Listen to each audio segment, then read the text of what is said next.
So instead of folks in the ag world being concerned about nutrition programs, they should see those folks as a natural ally in advocating for farm programs. Why?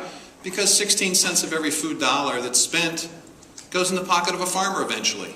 So if we have access to food programs that support people during tough times, that is part of the farm income, part of the farm safety net, and it needs to be thought in that way so that strategic alliances are formed.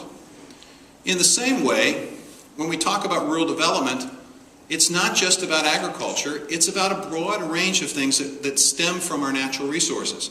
It's about conservation and outdoor recreation. Outdoor recreation is a $656 billion industry. A lot of that should be spent in rural America. It's not just about production agriculture, that's really important, but it's also about local and regional food systems and smaller operations that have local markets that people enjoy. It's a community building thing that we've seen, a 67% increase in farmers markets. It's the fact that we now can provide freshly produced food in our communities to our schools and to our institutional buyers because we have 200 food hubs that we didn't have a couple of years ago.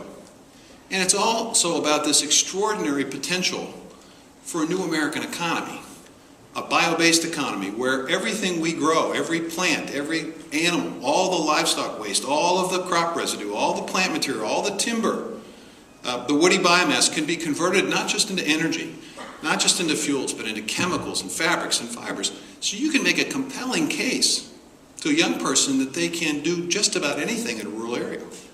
But you got to have the tools. And that's what a Food, Farm, and Jobs bill will do.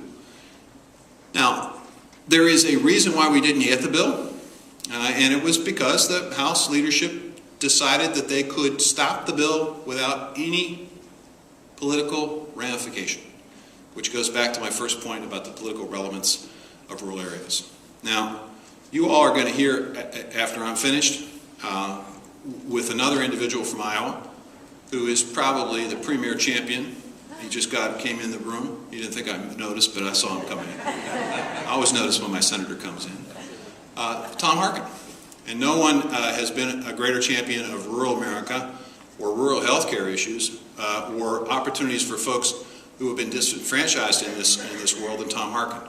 And I think he'll agree with me that we do need to have a much more robust discussion in rural America, about rural America, and outside of rural America. We need to remind the rest of the country what we do for the rest of the country. And the Food, Farm, and Jobs bill and the debate surrounding it gives us a great opportunity. But it won't if all we talk about are small elements of it in terms of whether it's crop insurance or some other program or whether it's about the SNAP program. There's a whole lot in between that's about this new economy. And we ought to be having that conversation as well.